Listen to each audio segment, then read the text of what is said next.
Hi friends, welcome back to my channel. Medical and health related విషయాల కోసం నా ఛానల్ను సబ్స్క్రైబ్ చేసుకోండి. ఆరోగ్యం పట్ల శ్రద్ధ వహించే ప్రతి ఒక్కరికి ఈ విషయం చాలా ముఖ్యం. సాధారణంగా మనం ఎదుర్కొనే అనేక బ్యాక్టీరియా ఇన్ఫెక్షన్లకు అత్యంత ప్రభావవంతమైన పరిష్కారాల్లో ఒకటి అజిత్రోమైసిన్. ఇది సిరప్ మరియు టాబ్లెట్ రూపంలో లభిస్తుంది. ఈ శక్తివంతమైన యాంటీబయాటిక్ గురించి మీకు ఎంతవరకు తెలుసు? దాని ఉపయోగాలు, అది ఎలా పనిచేస్తుంది మరియు దాన్ని వాడేటప్పుడు తీసుకోవాల్సిన జాగ్రత్తలు ఏమిటి? ఈ ప్రశ్నలకు సమాధానాలు ఈ వీడియోలో తెలుసుకుందాం. ఈ వీడియోలోకి వెళ్లే ముందు మన ఛానల్కు మొదటిసారిగా వచ్చిన వారు ఛానల్ను సబ్స్క్రైబ్ చేసుకోండి. అజిత్రోమైసిన్ 500 అనేది మైక్రోలైట్ తరగతికి చెందిన ఒక శక్తివంతమైన antibiotic.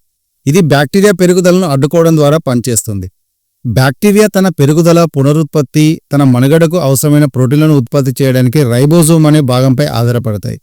Azithromycin బ్యాక్టీరియాలోని 50S ribosome sub యూనిట్ను బ్లాక్ చేస్తుంది. దీనివల్ల బ్యాక్టీరియా మనుగడకు సంబంధించిన ప్రోటీన్ల ఉత్పత్తి నిలిచిపోతుంది. ప్రోటీన్లు లేకపోవడం వల్ల బ్యాక్టీరియా పెరగదు. అజిత్రోమైసిన్ అనేది చివరికి బ్యాక్టీరియాను నాశనం చేసి శరీరంలో ఇన్ఫెక్షన్ తీవ్రతను తగ్గిస్తుంది. అజిత్రోమైసిన్కు ప్రత్యేకమైన లక్షణం దాని లాంగ్ హాఫ్ లైఫ్, అంటే ఇది శరీరంలో ఎక్కువ కాలం ఉంటుంది. దీనివల్ల తక్కువ మోతాదులలో లేదా తక్కువ రోజుల పాటు చికిత్స సరిపోతుంది. ఉదాహరణకు సాధారణంగా 3 నుంచి 5 రోజుల చికిత్సలోనే చాలా వరకు ఇన్ఫెక్షన్లు దీంతో తగ్గించవచ్చు. ఈ అజిత్రోమైసిన్ను బ్రాడ్ స్పెక్ట్రమ్ బ్యాక్టీరియా ఇన్ఫెక్షన్లకు చికిత్స చేయడానికి ఉపయోగిస్తారు. ముఖ్యంగా ఈ అజిత్రోమైసిన్ టాబ్లెట్ను bronchitis, pneumonia, sinusitis, pharyngitis, tonsillitis, చెవి ఇన్ఫెక్షన్లు, ముఖ్యంగా పిల్లల్లో మధ్య చెవి ఇన్ఫెక్షన్లు, చర్మం మరియు మృదు కణాల ఇన్ఫెక్షన్లు, కొన్ని రకాల చర్మ వ్యాధులు, గాయాల ఇన్ఫెక్షన్లు, లైంగికంగా సంక్రమించే వ్యాధుల చికిత్సలో డాక్టర్లు విరివిగా దీన్ని వాడుతూ ఉంటారు.